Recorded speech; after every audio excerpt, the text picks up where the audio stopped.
11 बजे के आसपास प्रॉपर्टी सेल पर गई थी और लगभग रात के 8 बजे तक पूछताछ चलती रही। जांच अधिकारियों ने कई सारे सवाल पूछे। शुरुआत हुई आर्म्स प्राइम से। आर्म्स प्राइम के साथ मेरा एग्रीमेंट बना था 26 मार्च 2019 के दिन, और उससे पहले मैं 22 मार्च 2019 के दिन राज कुंद्रा से मिली थी होटल JW मैरियट पर। उस मुलाकात में किस तरह की बातें हुई, एग्रीमेंट के टर्म्स एंड कंडीशंस क्या हैं, एग्रीमेंट के चलते कितने वीडियोस बने, वीडियो शूट के दौरान कौन कौन मौजूद थे, कंटेंट क्रिएशन में कौन कौन शामिल थे, ये सारे सवाल मेरे सामने रखे गए। और राज कुंद्रा की अन्य कंपनियों के बारे में मुझसे पूछा गया, जैसे हॉट शॉट्स, बॉली फेम वगैरह वगैरह, और राज कुंद्रा के साथ क्या संबंध हैं ये भी पूछा गया। एंड मैंने वो सभी जानकारी जांच अधिकारियों के सामने रखी जो मेरे पास थी राज कुंद्रा के बारे में और उनकी कंपनियों के बारे में। एंड वहाँ से निकलने से पहले मैंने सभी जांच अधिकारियों से ये कहा कि यदि वो फ्यूचर में कभी मुझसे फिर से संपर्क करना चाहेंगे तो बेशक कर सकते हैं, और किसी भी सवाल के लिए वो मुझे फिर से बुला सकते हैं। मैं चाहती हूँ कि जो सभी विक्टिम्स हैं इस पोर्नोग्राफी रैकेट में, उनको इंसाफ मिले। मैंने अभी तक मेरी कोई मुलाकात नहीं हुई किसी विक्टिम से।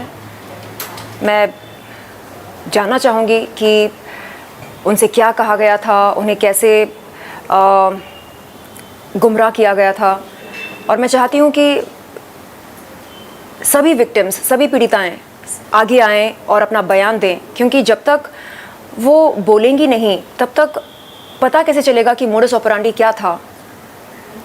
जी, तो विक्टिम्स तो धीरे धीरे सामने आ रहे हैं। राज कुंद्रा के बारे में आप कुछ कहना चाहेंगी?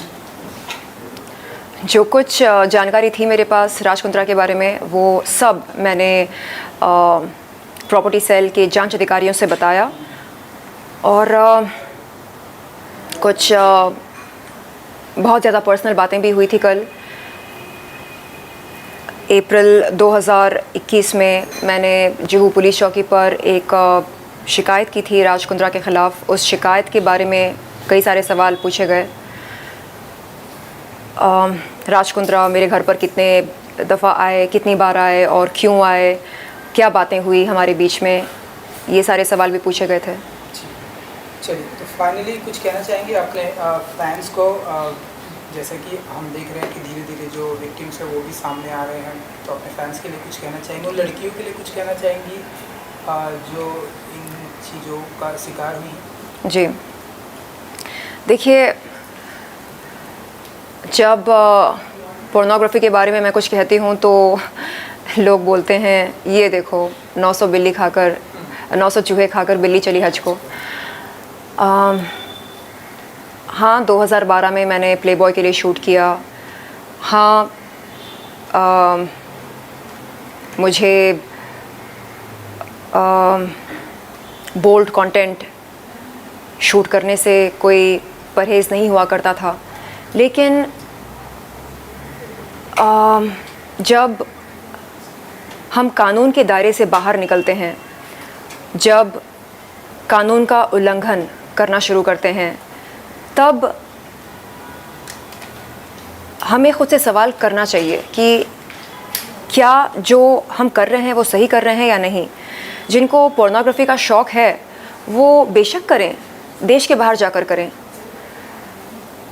लेकिन देश के अंदर रहकर देश की भूमि पर यदि आप पोर्नोग्राफी को बढ़ावा दे रहे हैं तो ये कोई भी अथॉरिटी बर्दाश्त नहीं करेगी। तो मेरा उन ट्रोल्स से ये कहना है जो बोलते हैं कि ओहो पोर्नोग्राफी तो हम सब देखते हैं, इसमें क्या बुराई है।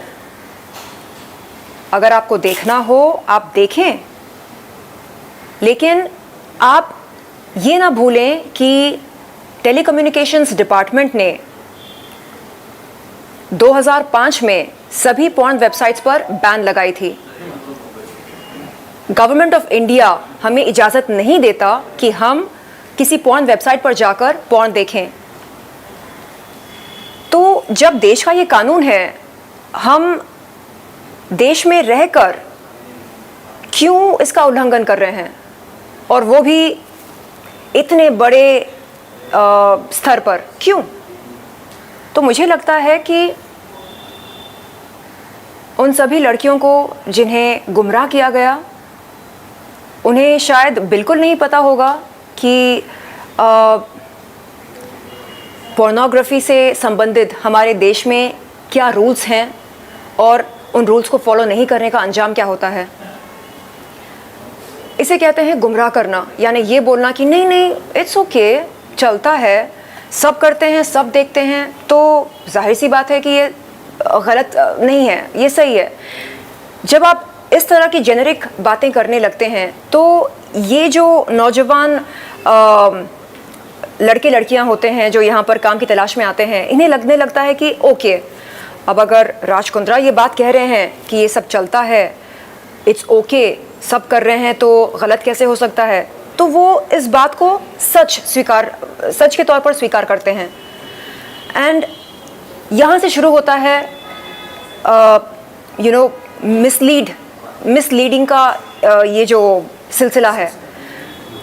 तो मेरा उन सभी विक्टिम्स, पीड़िताओं से ये निवेदन है कि आप आगे आएं और बताएं कि आपसे क्या क्या कहा गया था, कैसे आपको अप्रोच किया गया था, कैसे हॉट शॉट्स ने या बॉलीफेम ने या आर्म्स प्राइम ने आपको अप्रोच किया और आपको इस दुनिया में आकर्षित किया।